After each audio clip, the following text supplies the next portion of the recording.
Okay, we discussed a little bit about macronutrients versus micronutrients. Now we're going to break it down, go through and talk about proteins specifically, and then in some of the other clips we're going to talk about carbohydrates and fat. We're going to kind of go in a little bit of depth on these only because you really need to understand that if you can really dial in your macronutrient intake and balance it, you're going to have a really good overall health. And most of your micros you'll probably get, if you choose correctly, with your macros, you'll probably get most of your micros. Kind of interesting. So here we go. Protein. Protein is probably the, if you want to call it the primary macro. You need them all. You need carbohydrates and fats, but protein actually comes from the Greek word proteus, which means primary. It's one of the translations is primary because it is. And I'm going to go through and talk about a couple things. Number one, I want to talk about the 9 functions of protein in the body. I'm going to have to look at some of my notes. Then I want to talk about some of the content that you can find in your dietary intake. So first, let's go through this. And again, I'm just going to take and skim the surface on this because this is all in a blog on RxHealthyHabits.com.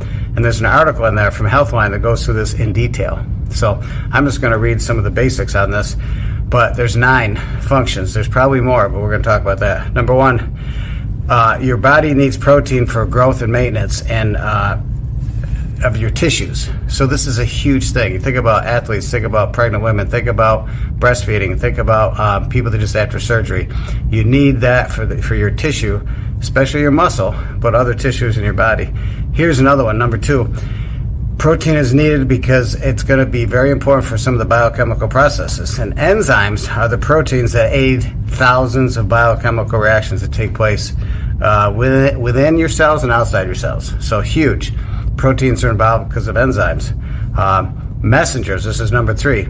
Some proteins are hormones, and they're chemical messengers that communicate between your cells, your tissues, and your organs. Huge.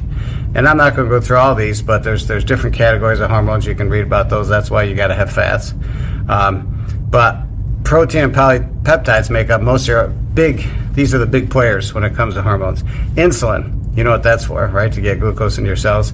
Glucagon, when your body needs some glucose, glucagon's fired and it releases glucose from the liver.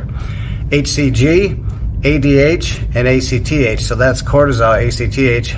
ADH is antidiuretic hormone. That's for your kidney function. Huge stuff. These are enzymes, and these are messengers, hormones that you need to really function well.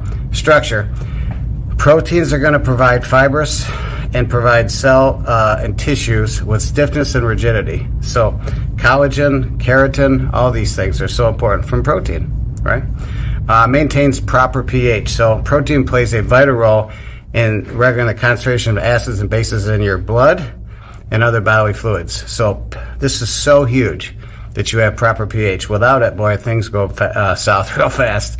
So thank God that we have this whole system in place, all because of protein.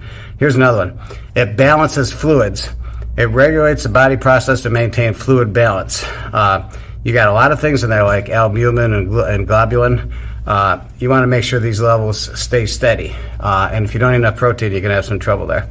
So that's a big one. Number 7, this is a biggie. It bolsters immune health. So it helps with immunoglobulins, antibiotics to fight infection. So you have to have proteins for that. So that's why usually when people are recovering, they really want them to get adequate protein intake. Transports and stores nutrients. They carry substances throughout your bloodstream into your cells, out of the cells, within the cells. So transportation nutrients, so vital. And these guys play a huge role in that protein. So it's all about that. They can supply energy. The carbohydrates are the preferred one, but you got to realize that there's 4 grams of calories per gram in protein. And when your body doesn't have stores of carbohydrate, glucose, guess what? It's gonna break down. It's going to break down protein and get some energy from that. So in starvation, especially when you really got nothing going on, it's going to start breaking down muscle and it's going to get some energy from that. So those are 9 things that I think are very important to know about what it does in your body, why it's important. But I got to move on here because I don't want to take a lot of time. Let's go through and talk about the next thing, which is typical dietary sources. Then we're going to wrap this up. Lean meats, you know this. Chicken, turkey, lean cuts, pork, Grilling, baking are always the best. Fish and seafood, one of my favorites. I love seafood. Good source of protein. Usually lower in fat too if you want that. Eggs. Eggs are a great source. A lot of essential amino acids also in eggs. So huge. Dairy products, Greek yogurt, cottage cheese. I didn't know this. I didn't know you get protein a good amount from cottage cheese, but you can. Plant-based protein, legumes, lentils, chickpeas, black peas, all good sources. Nuts and seeds, which I love. Almonds, chia seeds, pumpkin seeds, all good. Quinoa, that's a complete protein. That actually even has some essential amino acids in it. That's a great one. And then seitan, S-E-I-T-A-N. I might be saying that wrong. That's wheat meat or wheat gluten. That's what a lot of the plant-based protein people use. It's made from gluten, but they use that sometimes as a substitute in a lot of vegetarian and vegan products. And then there's supplements. Like I like whey protein. I add that to some of my food. So there's some things right there that can really dial in. And people say to me, okay, Joe, how much protein do I need? Here's the thing. If you want to know how much protein you should have, there's an average number to shoot for if you're doing an average amount of activity. If you're doing more, you can talk to your doctor about going higher. But the formula is 0.8 grams per kilogram. So if you take your total weight and divide it by 2.2, that's your number of kilograms, and you multiply that by 0.8. So I'm going to say somewhere between 60 to 70 is usually the range for protein. So per day intake, that's kind of recommended. So hope that information helps. And again, we're going to be doing a series, a quick video under 8 minutes on carbohydrates and on fats. And of course, always come to our blog, RxHealthyHabits.com.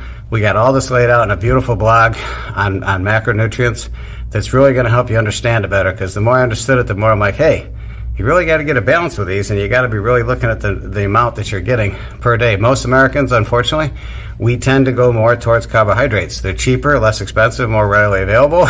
Sometimes the taste is there, but we sometimes tend to overdo it. You have to have them, but we sometimes tend to overdo it with carbohydrate versus getting more protein. So hope that information helps, and until the next video podcast, stay healthy, stay strong, and get more protein. It's going to make a huge difference.